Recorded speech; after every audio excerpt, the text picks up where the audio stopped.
ہوئے 4 عورتیں آسمان سے اتریں، ایک بی بی حوا، دوسری بی بی آسیہ، تیسری بی بی سارہ اور چوتھی بی بی ہاجرہ۔ ایک کے پاس سونے کا طبق، دوسری کے پاس زمرد کا لوٹا، تیسری کے پاس سفید حریر، چوتھی کے پاس بہشتی عطردان۔ چاروں نے حضرت محمد مصطفیٰ صلی اللہ علیہ وآلہ وسلم کو نہلایا اور حریر سفید پہنایا اور بہشتی عطر لگایا کہ جس سے سارا مکان مہک گیا۔ سبحان اللہ۔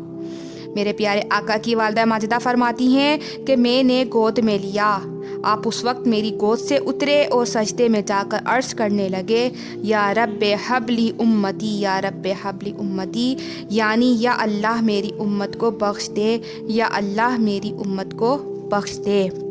غیب سے آواز آئی، وَحَبَتُکَ اُمَّتِکَ بَعَلَىٰ بِہِمَّتِکَ، یعنی بخش دی تجھ کو تیری امت بسبب تیری بلند ہمت کے۔